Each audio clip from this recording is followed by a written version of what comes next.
Hello friends, നമുക്ക് ഇന്നുണ്ടല്ലോ ഒരു product shoot എടുക്കാം. പ്രോഡക്റ്റ് ഷൂട്ട് എന്ന് പറഞ്ഞാൽ എൻ്റെ കയ്യിലൊരു ടോയ് കാറുണ്ട്, ഒരു ചെറിയൊരു കാറുണ്ട്. കാര്യം കാണിക്കാം.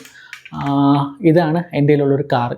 അപ്പോൾ ഈ കാറിനെ ഞാൻ ജസ്റ്റ് സിമ്പിളായിട്ട് വേറെ ഒന്നും ചെയ്യുന്നില്ല, സിമ്പിളായിട്ട് ഒരു ചെറിയൊരു ബാക്ക്ഗ്രൗണ്ട് സെറ്റാക്കി വെച്ചിട്ട്, ബാക്ക്ഗ്രൗണ്ട് എന്ന് പറഞ്ഞാൽ നമ്മളെ വീട്ടിൽ കുട്ടികൾക്ക് പഠിക്കാൻ വേണ്ടിയോ അല്ലാതെ എന്തിനും നമ്മൾ ഒരു ഇത് വാങ്ങുമല്ലോ, ഒരു ചാർട്ട് പേപ്പർ. ആ ചാർട്ട് പേപ്പറും പിന്നെ എൻ്റെ കയ്യിൽ ഗോഡക്സിൻ്റെ ലൈറ്റ് ഉള്ളതുകൊണ്ട്, എൻ്റെ കയ്യിൽ ലൈറ്റ് ഉള്ളതുകൊണ്ടാണ് ഞാനത്, കണ്ടിന്യൂ ലൈറ്റ് എൻ്റെ കയ്യിൽ ഉള്ളതുകൊണ്ട് ഞാനത് ഉപയോഗിക്കുന്നുണ്ട്. നിങ്ങളതിൽ കണ്ടിന്യൂ ലൈറ്റ് ഇല്ല, അല്ലാതെ ജസ്റ്റ് ചെറിയ ലൈറ്റ് ഉണ്ടെങ്കിൽ അത് വെച്ച് നിങ്ങൾക്ക് സിമ്പിളായിട്ട് എടുക്കാവുന്ന ഇതേ ഉള്ളൂ. പക്ഷേ എൻ്റെ കയ്യിൽ ഉള്ളതുകൊണ്ട് ഞാൻ അത് വെച്ചിട്ട് കുറച്ച് ഫോട്ടോസ് എടുക്കുകയാണ്. നമുക്ക് എന്തായാലും അതിൻ്റെ സെറ്റിങ്സും കാര്യങ്ങളും ബാക്ക്ഗ്രൗണ്ടും കാര്യങ്ങളൊക്കെ നോക്കാം, എങ്ങനെയാണെന്ന് നോക്കിയിട്ട് ഒരു ഷൂട്ട് എടുക്കാം.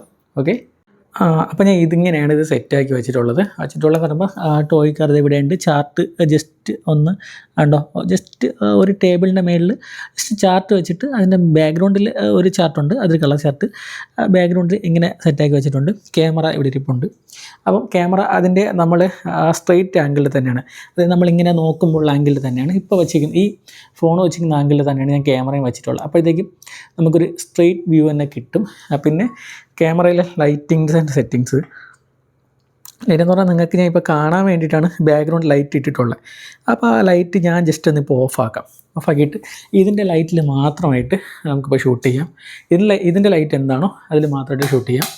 ഓക്കെ, ഇപ്പം ആ കാറിൻ്റെ അടുത്ത് മാത്രമേ ലൈറ്റുള്ളൂ, വേറെ ലൈറ്റും കാര്യങ്ങളൊന്നുമില്ല. അപ്പം ഇതിൻ്റെ മാക്സിമം പവർ കൂട്ടി വെച്ചിട്ടുണ്ട്. ക്യാമറയിലും സെറ്റിങ്സ് നമുക്ക് നോക്കാം. ക്യാമറ സെറ്റിങ്സിൽ ISO ഇപ്പം ഞാൻ ഒരു 650 വെച്ചിട്ടുണ്ട്. 3.0 വെച്ചിട്ടുണ്ട്. അപ്രോച്ചർ ഷട്ടർ ഏറ്റവും ലോയിൽ 100-ലാണ് വെച്ചിട്ടുള്ളത്. അങ്ങനെ 100 വെച്ചാലും നമുക്ക് ഫോട്ടോ കിട്ടും. കാരണം ട്രൈപോഡിലായതുകൊണ്ട് നമുക്ക് ഫോട്ടോ ഷേക്കാവാതെ കിട്ടും. അപ്പം നമുക്ക് എന്തെങ്കിലും പ്രോഡക്റ്റ് കുറച്ചുകൂടി അഡ്ജസ്റ്റ് ചെയ്ത് ലൈറ്റിലോട്ട് വയ്ക്കാം. അപ്പോഴത്തേക്കും ക്യാമറ ഫ്രെയിമിൽ കുറച്ച് മാറ്റം വരുത്തി. ഓക്കെ, അപ്പം ഇതാണ് എൻ്റെ ഫ്രെയിം. അപ്പം ഞാൻ എന്തായാലും അതിലൊരു ഫോട്ടോ എടുക്കാം, വച്ചിട്ടുള്ളതിലൊരു ഫോട്ടോ എടുക്കാം. ഓക്കെ, ഫോക്കസിങ് കാര്യങ്ങളെല്ലാം ഉണ്ട്. നല്ല ഫോക്കസിങ്, ഫ്രണ്ടിൽ ഫോക്കസിങ് ഇല്ല. അപ്പോൾ അതിൻ്റെ ലൈറ്റിലോട്ട് ഞാൻ ഫോക്കസിങ് കൊടുക്കുകയാണ്. ബാക്കി അപ്രോച്ചർ കുറവായതുകൊണ്ട് ഉള്ളൊരു കാര്യം, ഫോക്കസ് എവിടെ ഇടും, അത് കഴിഞ്ഞിട്ട് ബാക്കിയുള്ള ഭാഗത്ത് ഔട്ട് ഓഫ് ഫോക്കസ് ആയിരിക്കും. കാണിച്ചുതരാം. ഓക്കെ, ഇപ്പം നമ്മുടെ കാറിൻ്റെ ലൈറ്റും കാര്യങ്ങളെല്ലാം അത്ര നല്ല ഡീറ്റെയിൽ ആയിട്ട് കിട്ടിയിട്ടുണ്ട്. കാറും അത്യാവശ്യം ഡീറ്റെയിൽ ഉള്ളൊരു ടോയ് ആയതുകൊണ്ടാണ് ഇത്രയും ഡീറ്റെയിലിംഗ് ആയിട്ട് നമുക്ക് കിട്ടുന്നത്. അപ്പം നമുക്ക് അടുത്ത് വീണ്ടും ഒരു ഫോട്ടോ എടുക്കാം. ഓക്കെ, ഇതിൻ്റെ ഡോറൊക്കെ ജസ്റ്റ് ഒന്ന് ഓപ്പൺ ചെയ്ത് വെച്ചിട്ട്, രണ്ട് സൈഡ് ഡോറൊക്കെ ഇതിൻ്റെ ഓപ്പൺ ചെയ്യാനായിട്ട് പറ്റും. അപ്പോഴത്തേക്ക് ഡോറും ബോണറ്റ് എല്ലാം കൂടെ ഓപ്പൺ ചെയ്ത് വെച്ചിട്ട് വീണ്ടും ഒരു ഫോട്ടോ എടുക്കാം. ഓക്കെ, ഫോട്ടോ നമുക്ക് കണ്ടുനോക്കാം. വീണ്ടും ഫ്രെയിമിൽ കുറച്ചൊരു മാറ്റം വരുത്താനുണ്ട്. ഓക്കെ, ഇതാണ് എൻ്റെ ഫ്രെയിം. നമുക്ക് ഫോട്ടോ എടുക്കാം. ക്യാമറയിൽ കറക്റ്റാണ്, പക്ഷേ ഫോണിൽ വരുമ്പോഴത്തേക്കും കുറച്ച് ലൈറ്റിൻ്റെ വ്യത്യാസമുണ്ട്. പക്ഷേ ക്യാമറയിൽ കറക്റ്റാണ്. ഞാൻ ഫ്രണ്ട് ടയറിൽ തന്നെയാണ് ഫോക്കസ് വെച്ചിട്ടുള്ളത്. അപ്പം ഓക്കെ, നൈസ്. ഫോക്കസ് ഏരിയ എവിടെയാണോ അവിടെ തന്നെ ഷാർപ്പായിട്ടൊരു ഫോട്ടോ കിട്ടിയിട്ടുണ്ട്. ഇനി ഇതിൻ്റെ കാറിൻ്റെ ബാക്ക് സൈഡും കൂടെ ഒരു ഫോട്ടോ എടുക്കാം. അതിൻ്റെ ഒരു 3-4 ഫോട്ടോ നമുക്ക് എടുക്കാം. ബാക്ക് സൈഡ് അതും ഓപ്പൺ ചെയ്യാൻ പറ്റും. Okay,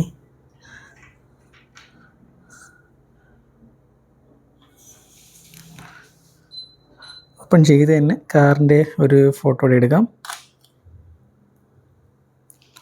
okay, full back side open ആക്കിയിട്ടുണ്ട്. ബാക്കിൽ നിന്നൊരു ലൈറ്റും കൂടെ ഉണ്ടെങ്കിൽ കുറച്ചുകൂടെ ബെറ്റർ ആയിരിക്കും. അപ്പോൾ ഞാൻ ഒരു ലൈറ്റും കൂടെ കൊടുക്കാൻ വേണ്ടി പോവാണ്. വെയിറ്റ് ചെയ്യണേ, ജസ്റ്റ് ഒന്ന് ലൈറ്റ് സെറ്റ് ആക്കിയിട്ട് വരാം.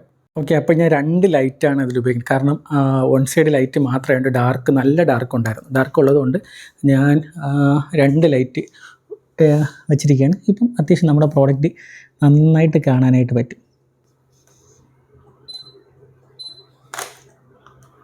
ഡീറ്റെയിലിംഗ് ഉണ്ട് കാണാനായിട്ട്, അതിൻ്റെ ആയിട്ടുള്ള ലൈറ്റിങ് സെറ്റപ്പ് ഉണ്ട്. അപ്പം കാറിന് വീണ്ടും എൻ്റെ ഫ്രണ്ട് ബേസ് തന്നെ നമുക്ക് എടുക്കാം. ഓക്കെ, നല്ല ഡീറ്റെയിലിംഗ് ഉണ്ട്. കാറിൻ്റെ ഒരു സൈഡ് ബേസ് നമുക്കെടുക്കാം.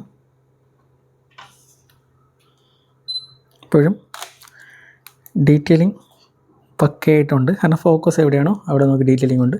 കാരണം ഡോറ് ക്ലോസ് ചെയ്തിട്ട് കാറിൻ്റെ ഫുള്ളായിട്ടൊരു വിഷ്വൽ വീണ്ടും എടുക്കാം.